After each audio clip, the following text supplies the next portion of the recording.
नमस्कार, मी पंजाब डक हवामान अभ्यासक। आज आहे 5 ऑक्टोबर 2024। आजपासून शेतकऱ्यासाठी अंदाज येत आहे, कारण की सर्व शेतकऱ्याचं विदर्भ असो, पश्चिम विदर्भ असो, पूर्व विदर्भ असो, मराठवाडा असो, सर्व शेतकऱ्याचं सोयाबीन काढण्यात चालू आहे। त्याच्यामुळे खास करून शेतकऱ्याला अंदाज देत आहे। तर सर्व शेतकऱ्याला ही अंदाज देत आहे, माझ्या शेतातून या ठिकाणावर सोयाबीन काढलं, सोयाबीन काढून पाळी केली, पाळी घालून लगेच रोटावेटर देखील करून टाकलं आणि या ठिकाणून फक्त आता चणा पेरण्याची तयारी आहे। आणि चणा कधी पेरणार आहे तर तुम्हाला सांगतो की ज्यावेळेस थंडी येईल, म्हणजे थंडी कधी ओळखायची, समजा की ज्यावेळेस आपल्या घरी खोबऱ्याचं तेल म्हणजे 10 ऑक्टोबर ते 20 ऑक्टोबर दरम्यान खोबऱ्याचं तेल कधी ज्यावेळेस घट्ट होईल की समजायचं आता हरभरा पेरायला हरकत नाही, गहू पेरायला हरकत नाही, आणि हे हरभऱ्याचं शेत आहे। आणि या ठिकाणून सर्व शेतकऱ्याचे अंदाज देत आहे। सर्व शेतकऱ्याला सांगू इच्छितो की राज्यामध्ये आज 5 ऑक्टोबरपासून राज्यामध्ये म्हणजे सगळीकडे काही पाऊस पडणार नाही म्हणून हा अंदाज लक्षात यायचा।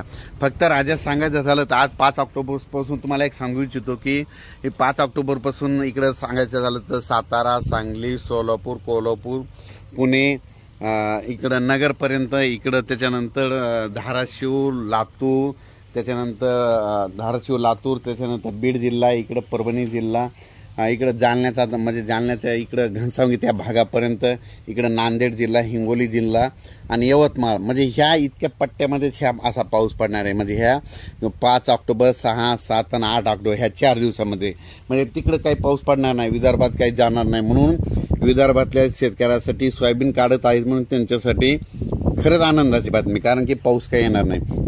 त्याच्यानंतर विदर्भ, पूर्व विदर्भ, पश्चिम विदर्भ, पूर्व विदर्भातले 6 जिल्हे आणि पश्चिम विदर्भातल्या 5 जिल्ह्याचं सर्व शेतकऱ्याला सांगू इच्छितो की तुम्ही काय करा, म्हणजे 11 ऑक्टोबर ते 14 ऑक्टोबर दरम्यान तुमच्याकडे थोडा एक पाऊस येणार आहे।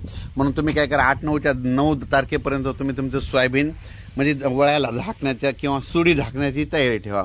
म्हणजे रात्री घरी येत असताना सुड्या झाकून ठेवा, म्हणून हा अंदाज लक्षात घ्या। कारण की तुमच्याकडे म्हणजे 11, 12, 13च्या दरम्यान तुमच्या पूर्व विदर्भात आणि पश्चिम विदर्भात 6, 5, 11 जिल्ह्यामध्ये पाऊस येईल, म्हणून हे अंदाज लक्षात घ्या। पण राज्यामध्ये मराठवाडा, पश्चिम महाराष्ट्र या सर्व शेतकऱ्याला सांगू इच्छितो की तुम्ही काय करा, 9 तारखेपर्यंत तुम्ही काय करा, तुमच्या वळी सोयाबीन असेल तर काढून घ्या, मशीन भेटली तर काढा, वाटल्यास वळी लावा, वळी लावून झाकून ठेवा। कारण की 9च्या नंतर 10 तारखेपासून ते 14 तारखेपर्यंत हे पाऊस कसा पडणार आहे तुम्हाला परत एकदा सांगतो। इकडे नांदेड जिल्हा येईल, इकडे यवतमाळ येईल, हिंगोली येईल, परभणी, त्याच्यानंतर लातूर, त्याच्यानंतर बीड, त्याच्यानंतर नगर, त्याच्यानंतर धाराशिव, त्याच्यानंतर सांगली, पुणे, सातारा, कोल्हापूर आणि कोकणपट्टी ह्या पट्ट्यामध्ये ना किती 9 तारखेपासून ते 14 तारखेपर्यंत दररोज भाग बदलत पाऊस पडणार आहे, म्हणून हा अंदाज लक्षात घ्यायचा। आणि राज्यात सांगायचं तर आता उत्तर महाराष्ट्राकडे वळू। उत्तर महाराष्ट्रातल्या शेतकऱ्याचं काय झालं की आता त्यांचं कांदाचं रोप टाकायचं, तर त्यांना एक आनंदाची बातमी, तुम्ही आता हे कांद्याचं रोप टाकायला काही हरकत नाही, कारण की आता म्हणजे तुमच्याकडे एवढा काही मोठा पाऊस पडणार नाही, म्हणून तुम्ही तुमचं विचार करून तुम्ही तुमचं रोप टाकू शकतात। म्हणजे कारण की तुम्हाला सांगतो की तिकडे हे पावसाचा एवढा काही जोरात येणार नाही, उगा आबाळ येईल, कुठंतरी जिल्ह्यात 1-2 ठिकाणी अर्ध्या तासाचा 1 तासाचा वारं सुटून पाऊस पडेल, म्हणून हे अंदाज लक्षात खरंच जास्त पाऊस सांगायचं झालं तर इकडला पट्टा म्हणजे आणखीन परत एकदा सांगतो की जास्त पाऊस कुठं होणार आहे, 9 ऑक्टोबर ते 14 ऑक्टोबर दरम्यान सांगली जिल्हा, कोल्हापूर जिल्हा, सातारा जिल्हा, त्याच्यानंतर इकडे जत, पुन्हा कर्नाटक हे साईड, कर्नाटकची बॉर्डर, त्याच्यानंतर धाराशिव जिल्हा, त्याच्यानंतर नगर जिल्ह्याचा काही भाग, पुन्हा बीड, पाटोदा, आष्टी, आष्टीचा तिकडल्या भाग, म्हणजे ह्या तिकडल्या कोपऱ्यातच म्हणजे सांगायचं त्या भागातच नैऋत्येच्या भागाकडे महाराष्ट्राच्या मध्ये तिकडच पाऊस पडणार आहे 9 ते 14चा, म्हणून हा अंदाज लक्षात। पण राज्यात सांगायचं झालं तर हा पाऊस म्हणजे संपूर्ण महाराष्ट्रभर काही पडणार नाही, म्हणून ही शेतकऱ्याचं, कारण की शेतकऱ्याचं इतक्या दिवस कष्ट करून हाताशी आलेला घास आहे, मागच खूप पाऊस झाला त्याच्यामध्ये नुकसान झालं, आणि त्याच्यामधून आता सोयाबीन काढताना जर पाऊस आला तर शेतकऱ्याचं नुकसान होतं। म्हणून विदर्भ, पश्चिम विदर्भ आणि पूर्व विदर्भाच्या शेतकऱ्यासाठी खरंच आनंदाची बातमी, तुमचं सोयाबीन सुखरूप निघणार आहे। पण फक्त 11, 12, 13 तारखेच्या दरम्यान थोडं पाऊस येणार आहे, म्हणून तुम्ही तुमचं काय करा, वळी झाकण्याची, सुडी झाकण्याची तयारी ठेवा।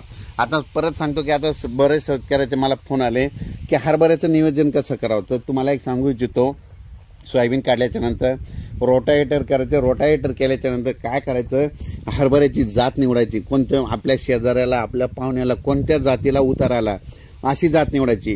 त्याच्यानंतर काय करायचं, शेतकऱ्याचं म्हणजे बियाणं बाबतीत शेतकऱ्याचं बरंच हे होत आहे. म्हणजे लोक काय करते, बियाणं शेतकऱ्याला एकमेकांना कोणी सांगतच नाही. तर सर्व शेतकऱ्याला सांगत होतो की हरभऱ्याचं बियाणं काय करायला पाहिजे, की पूर्वी अशी म्हण होती, आमचे आजोबा पंजोबा म्हणायचे, हरभरं इतकं दाट पेरावं की अशी प्लेट जर फेकली तर वर तरंगावं, इतकं दाट असलं पाहिजे. म्हणून तसं हरभरं पेरायचं. म्हणजे एकरी तुम्ही काय करा, 40, 50, 55, 60 किलोपर्यंत 1 एकरमध्ये पेरा. असं केल्याच्या नंतर काय होईल, जरी मर लागली तर तुमचं सगळं हे होऊन जातं, म्हणजे धकून जातं, पण तुम्हाला उतार मात्र जास्त येतो. आणि बियाणं आपण सांगितलं 50, 60, 55 पर्यंत पेरा, 70, 55, 60 पर्यंत पेरा.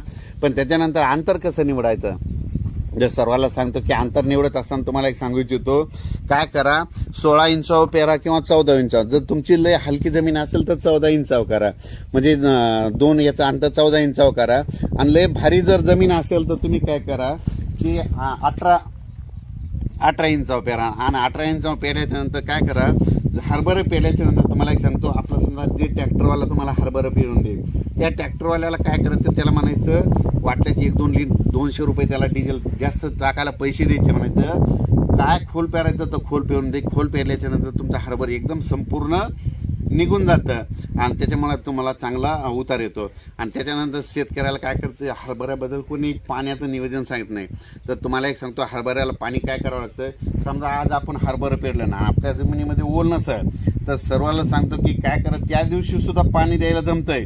मग पाणी किती द्यायचं, फक्त ओलीला ओल जाऊच तर जमिनीमध्ये खाली ओलवा असतंय, म्हणजे 1-2 तासाचं स्प्रिंकलर चालवायचं जर पहिल्या दिवशी पाणी द्यायचं असतं. हरभऱ्याला मोकळं पाणी जमत नाही, मोकळं पाणी दिल्याच्या नंतर हरभरं मरून जातं. म्हणून ही गोष्ट लक्षात घ्यायची. त्याच्यानंतर तुम्हाला एक सांगतो, दुसरं पाणी काय करायचं, 20 दिवसाला द्यायचं. मग 20 दिवसाला देत असताना किती द्यायचं, तर सर्वांना सांगू इच्छितो, आपल्याकडे स्प्रिंकलर किंवा तुषार सिंच आहे ना, 7 घंटे चालवायचं. 7 घंटे चालल्याच्यानंतर परत लगेच बदलायचं. असं केल्याच्यानंतर दुसरं पाणी द्यायचं. त्याच्यानंतर तिसरं पाणी कसं द्यायचं, की तिसरं पाणी द्यायचं 40 दिवसाला. म्हणजे 40 दिवसाला काय करायचं, 7 किंवा 8-9 तासाचं ओलीला ओल जर गेली तर मग तितकं पाणी द्यायचं. हे कारण लक्षात, 7 किंवा 8 तास द्यायचं. म्हणजे भूक ज्या पाण्याची वाढती, जमिनीमध्ये भेगा पडल्या तर मग ते काय होते, ओलीला ओल जात नाही. मग 7-8 घंट्याचं पाणी द्यायचं. त्याच्यानंतर शेतकऱ्याला सांगतो की हरभऱ्याला नेमका हरभऱ्याचा सीझन येतो, त्या टायमाला नेमकी धुई येते. मग धुई आल्याच्या नंतर शेतकऱ्याला त्या धुईमुळे हरभऱ्याला फटका बसतो. मग सर्वाला सांगतो की हरभरा पेरल्याच्या नंतर जे जास्त बुरशीनाशकाच्या फवारण्या करतात ना, त्यांनाच हरभऱ्याला उतार येतो. म्हणून ही एक गोष्ट लक्षात येते. आणि परत एक सांगू इच्छितो की काय करायचं, हरभऱ्याला फुलं लागल्याच्या नंतर कधी पाणी द्यायचं नाही, फुलं लागायच्या अगोदर काय पाणी द्यायचं तर द्यायचं. एक सोपं सांगतो, आपल्याला हरभरं जास्त वाढवायचं की कमी वाढवायचं सगळं आपल्या हातात आहे. तुम्ही पाणी आकडलं की लगेच लवकर प्लॉट येणार. तुम्ही त्याला पाणी देत राहिलं की ते वाढत जाणार. आणि ज्या दिवशी तुम्हाला वाटलं बस झालं आपलं इतका प्लॉट का आपलं उंची बस झाली, मग तुम्ही तिथं पाणी बंद केल्याच्या नंतर तिथून सगळ्या गोष्टी होत्या. आता परत सांगतो, हरभरा पेरणी करत असताना 1 बॅग खताची द्यायची, त्याच्यासोबत 10 किलो गंधक देत जा. आणि त्याच्यानंतर काय करा, त्या बियाणाला काय करायचं, ते लावण्यासाठी भेटते मध्ये इमिडाक्लोप्रिड, बरंच काय आणखी बुरशीनाशक देखील बघते ते का लावायचं. कारण की काय असतं, हे सोयाबीनचे हे जे काडी कचरा त्या जमिनीमध्ये गेल्याच्या नंतर काय होतं, त्याला बुरशी लागते. बुरशी लागल्याच्या नंतर बीज त्याच्याजवळ गेलं तर मग काय होतं, त्या बियाला मर लागते. म्हणून त्याच्यामुळे बुरशीनाशक चांगलं लावा. असं करत तुम्ही काय करा, हरभऱ्याचं चांगलं नियोजन करा. परत याचा देखील परत ज्यावेळेस कधी हे होईल त्याचा मेसेज दिला जाईल. पण हरभरा कधी पेरा की तुम्हाला सांगतो, ज्यावेळेस थंडी येईल, मग थंडी आल्याच्या नंतर तुम्ही तुमचा हरभऱ्याच्या पेरणीचं नियोजन करा.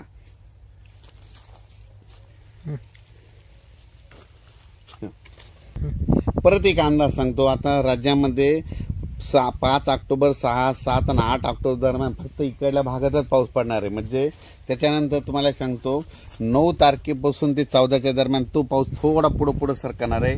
लय जास्त काही दूर जाणार नाही. म्हणजे तिकडं जळगाव, नाशिक तिकडल्या भागाकडे काही जाणार नाही.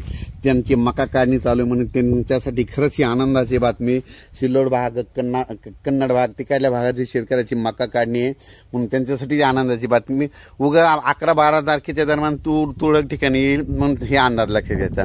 फक्त खरा पाऊस सांगतो नांदेड जिल्हा, लातूर जिल्हा, बीड जिल्हा, परभणी जिल्हा, धाराशिव जिल्हा, त्याच्यानंतर सोलापूर जिल्हा, सातारा जिल्हा, सांगली, कोल्हापूर, त्याच्यानंतर कोकणपट्टीचे ते रायगड हे इतक्या भागामध्येच असा पाऊस पडणार नगरपर्यंत. उर्वरित राज्यात हवामान कोरडं राहणार आहे. स्थानिक वातावरण राहून पाऊस पडू शकतो म्हणून हा अंदाज लक्षात घ्यायचा. धन्यवाद.